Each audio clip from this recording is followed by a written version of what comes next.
Hello and welcome to ABP Live. I have with me today Ambassador of Iran to India, Ambassador Iraj Elahi, and he is going to talk to us about the recent tensions that we saw emerged in between Iran and Israel with the Operation True Promise, and of course, what role India can play in this in order to de-escalate, as we heard the Ministry of External Affairs talking about it.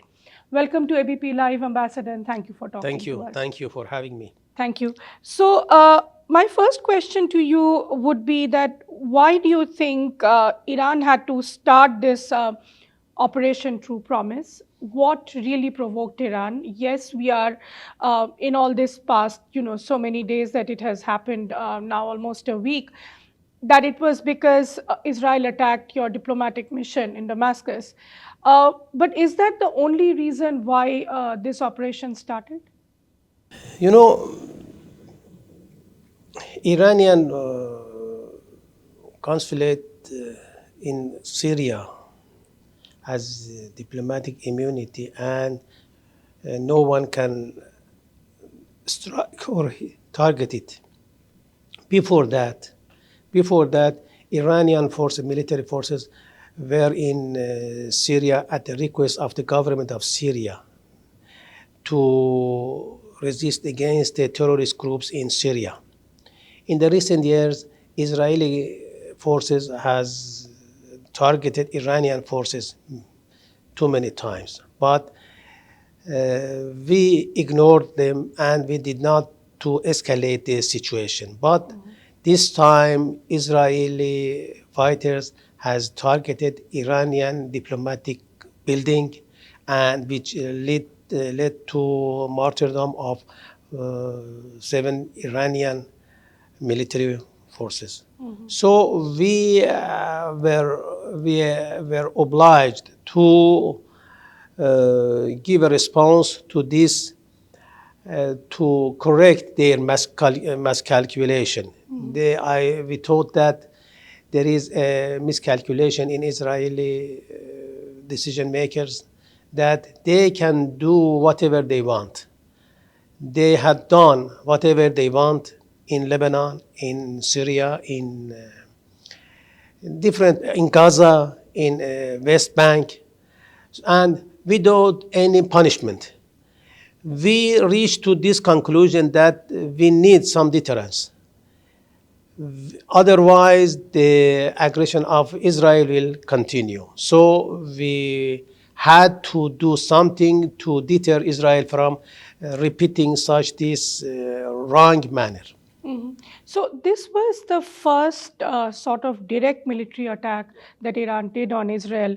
Previously you've done it through other states, and that's what is called as so-called shadow war.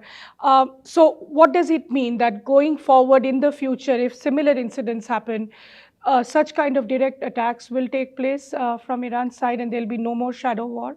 There is no doubt that if any direct hit or any direct attack to Iran will happen, it will be replied by Iranian forces. But let me mention something. Let me add one point. There is many propaganda about the shadow war between Iran and Israel. In fact, there is no war. There is just one war and one cause. Israel has attacked Gaza. Israel has attacked Syria. Israel has attacked Lebanon. And there is a resistance in this country. Hamas is resisting. Syria is resisting. The heights of Golan has been occupied by Israeli forces. In Lebanon, too many villages still is under occupation of Israel. So this group, this nation, are resisting and trying to recapture their territory. In fact, the war is between these countries and Israel. Of course, we, at the request of Syria, at the request of Lebanon, we are supporting any oppressed people. We do not deny that we are supporting Palestinian. Since the beginning of the Islamic Revolution, we have declared that we are supporting, and we opened the first embassy of Palestine in Iran. So there is just one war between Israel and these countries, these resistance group. But this side, Israel, directly targeted and struck Iranian infrastructure, which led the response and retaliation from Iran. Mm-hmm. But was there a concern? Did you think that probably if you do this, the focus from the plight of the Gazans, what is happening to them, that focus will shift away? Did this operation help Palestinians in any which way? You know, we believe that this operation has an discourage effect on Israel. Israel has thought that it can do whatever it wants. It should understand that there is a big potential in the region to stand against Israel. And we believe now Israel has reached to this conclusion that its operation in Gaza has not been success. No, Israel tried to omit and eradicate Hamas from Gaza, but you are witnessing now that still the population of Gaza are supporting Hamas. They thought that they can eradicate, they can punish Hamas, but they punish all the Palestinians. What is Israel doing in Gaza? Destruction, demolishing the hospitals, targeting the residential places, and even ambulance, healthcare facilities, is punishment of all people. But still Israel is continuing. If Israel has reached to its targeted, it would stop its operation. But now Israel is continuing. It means that despite all of its efforts, it has not reached to its targets. Mm-hmm. But Prime Minister Netanyahu recently stated that, over Sunday, that there will be more operations taking place. He'll be attacking Gaza again and, attacking Hamas. How do you see that situation then panning out? What is the conversation you are having with other countries like Saudi Arabia and UAE that, how to stop Israel? Because we know that despite all sorts of, noise that the Americans are making, end of the day, America is helping Israel in continuing with this war. How do you think, where will be the end of all this? Just one answer. All countries have to concentrate their efforts to encourage USA to stop its support to Israel. In this context, we are in close contacts with Saudi Arabia, other Arab states, and other influential countries to encourage USA to stop its support, internationally, economically, militarily, and all kinds of support. If Israel reach to this point that there is no support and there is no coverage and justification for its massacre in Gaza, it will stop its manner there. So we believe that the main responsibility of the international community is to convince USA to stop its support for Israel. Mm-hmm. And Ambassador, now coming to the role that you want India to play, or maybe you think India is already playing with this escalating tensions, and we know that this is going to be, a hotbed of all kinds of conflict. What role do you think India should be playing, or you think that India is playing the role that you wanted? India is a big country, is an influential country. India has good relation with USA, with Israel, with different parts of the conflict. So India can play active role.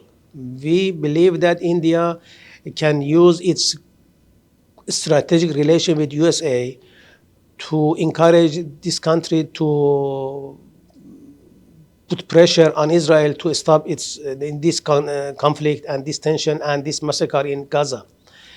India, we believe that can play very important role through directly through its bilateral relation and through international institutes. Mhm. And when your foreign minister had a conversation with Yeah. our external affairs minister, Dr. Jaishankar, what is the assurance that India gave to Iran in terms of, if there are, for now, the tensions are not happening, but if there is an escalation again, do you think India should speak to both sides as India is doing now? Dr. Jaishankar expressed his concern regarding the situation in the region. And of course, Iranian side also expressed. Both sides emphasized on the necessity of de-escalation and to prevent any new events which can lead to escalation of the tension in the region. India, India has a big diaspora in the region, so it's natural that India has a big concern. Iranian side assured the Indian side that we are not the side that want to expand the tension in the region. We categorically are not going to expand, but we are trying to de-escalate. De-escalation would be on the benefit of all region, but we should also at the same time we should consider the roots of the cause. The roots of the cause is the aggression of Israel. The aggression of Israel. So all countries, all international institutions have to enter the game, have to encourage Israel to stop its genocide in Gaza. Mhm. And also, Ambassador, last week Israel claimed that they also had taken a retaliatory action. What do you have to say to that? That they did airstrikes in Isfahan and all that. Our military forces completely explained about this. There was some micro quadcopter, in the skies and the sky of Iran, which anti missile or anti drone Iranian anti missile launcher has done their duty very well, and nothing happened. In fact, there were no damages in Iran, and Iranian forces are in a good potential to defend Iranian national security and Iranian economic infrastructure. So Iran does not have any concern regarding this threat. Mhm. And coming to the ship that got seized, MSC Aries, we saw the one of the crew members, the woman, lady, she was returned to India. What is happening to the remaining sailors? Will they be also coming back to India soon? They are on board.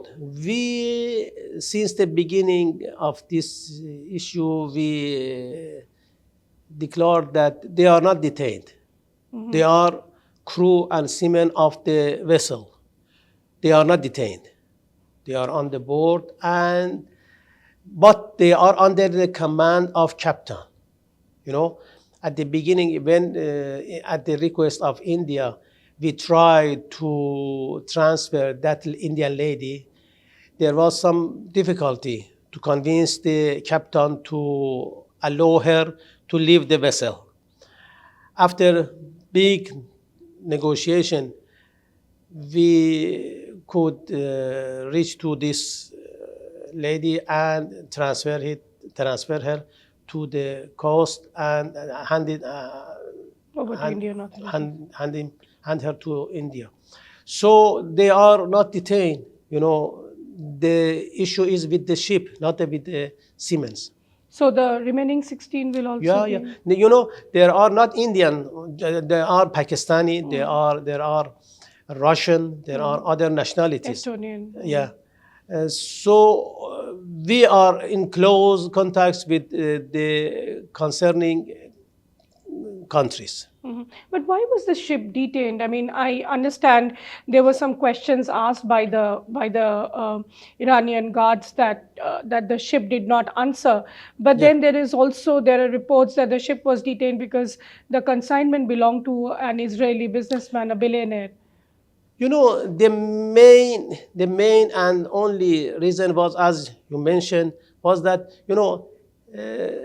Hormuz Strait and Persian Gulf is a crucial water.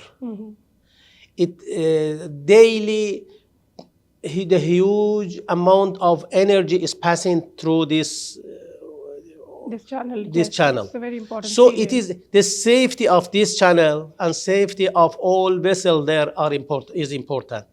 We are not joking. We are serious in the keeping this channel safe for all international community, international world. But this has become a cause of concern now for all countries. But now, because of this, we reached to this conclusion that this ship is not cooperative. This ship was not cooperative, and it is, it's question for us why they did not cooperate with the Iranian concerning authorities. And Ambassador, now lastly, I believe, yes, your president is now in Pakistan. It's a very significant visit that, the world is watching. My simple question to you will be, should India be concerned? No. We are working on the visit of Iranian president to India. We are working, and Is that going to happen soon? Yeah. We are, we hope that very soon we will host Iranian president to India. Approach of Iranian government is to have good relation with neighbors, and although India, Pakistan is our neighbor, and India was our neighbor before the division. But still, we believe and we consider India as a neighbor, since we are very close through Indian Ocean. There is no concern for India. We separately are expanding relation with neighbors as Pakistan, and at the same time, we are working on the expansion of relation with India. The level of trade between Iran and India is too much higher than the trade between Iran and Pakistan. Good relation between Iran and India. There is no issue between Iran and India. So what is the main focus of the visit to Pakistan? I mean, you recently had tensions. Mostly the tension was because of the third factor. Third factor, both sides, third factor has the effect on the relation between countries. Between Iran and India, third factor means sanction. Right. And means influence of United States. Between Iran and Pakistan, third factor means terrorist groups. So both sides should be cautious about the effect of third factor on their bilateral relation. In Iran-Pakistan relation, both sides very soon understood this point and the importance of managing the tension, managing the situation, and to to plan a common program to combat with terrorist group there in the east part of Iran. And Ambassador, since you said that President Raisi is expected to visit India soon, are we going to see some kind of movement in terms of oil trade, which India had stopped taking from May 2019? Will that resume? And what about the next phase of Chabahar project? I know India lost out on the Farzad gas field, but what is it that you are expecting from India now in terms of connectivity projects and infrastructure projects? Energy has been the backbone of our relation in the previous time. 5-6 years back, India was importing huge amount of crude oil from Iran, and many refinery of India was based on the Iranian crude oil. But unfortunately now there is no purchasing oil. Since the beginning of my tenure, I tried to convince the Indian side to restart importing oil. And we said, we are ready to work with India in the case that to not harm any Indian company. Now we are working with different countries. We are exporting oil to different countries without harming companies. But till now, we did not receive any response from Indian side. We hope that we will receive positive response from officials and also private sector of India to purchase oil from Iran. Regarding the Chabahar, I many times have mentioned that Chabahar connectivity has become an important part of our relation. India, as a big economy, needs to access to different parts of the world. India needs to access to Afghanistan, to Central Asia, to Eurasia, to Russia, and even Europe. So we are in this context, India has planned different corridors, such as IMEC and other, the north-south north-south corridor. So India is trying to diversify its routes to different parts of the world. Iran is one, and Chabahar is the best one. Chabahar is very close to Indian ports in Gujarat. So since it's a long-term cooperation, it has too many details.